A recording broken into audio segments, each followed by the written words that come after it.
আর কত বড় খারাপ হারামজাদারা, সমন্বয়ক কুত্তার বাচ্চা কয়েকটা এখনো লেকচার মারায়, ছোরের মতো চেহারা, বুঝছো? এটা আবার কপালের মধ্যে দাগ আছে দেখি। হাসনাত আবদুল্লাহ একটা আছে, এটারে বহুত মারছে, জীবনে বহুত মাইর খাইছে, চোর ডাকাই চুরি ডাকাতি করতে চাই, ধরা খাইছিল।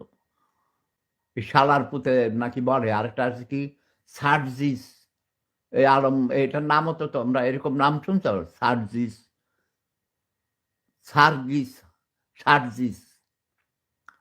আমার জীবনে কোটি কোটি মানুষ সারা পৃথিবীতে চষে বেড়াইছি ভাই, বিলিয়ন বিলিয়ন মানুষের নাম শুনেছি। এই সার্জিস, এই বালের নাম শুনি নাই। এটা বালের নাম। চেহারা দেখলে চোরের মতো দেখা যায়, গলা ভাঙে ব্যা ব্যা ব্যা ব্যা করে। এটারে ধইরা তোমরা লাইটতে চলে দাঁত থাপড়াইতে থাপড়াইতে এটা দাঁত ফালাই দিবা, ওকে? জঘন্য ক্রিমিনাল, মৃত্যুক জগৎ। আগে ছাত্রলীগ করতো, এখন টেরোরিস্ট হয়েছে। টেরোরিস্ট, ইসলামের নামে ধর্মের নামে টেরোরিজম করে, টেরোরিস্ট।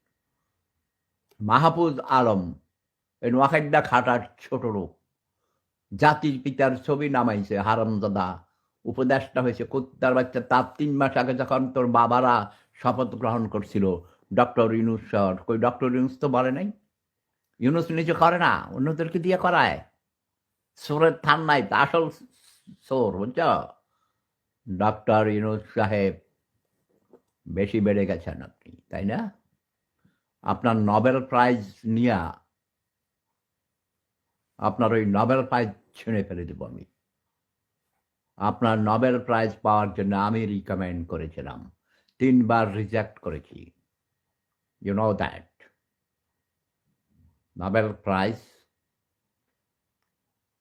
একেবারে ঢুকাই দেবো জায়গা মতো, ঠিক আছে?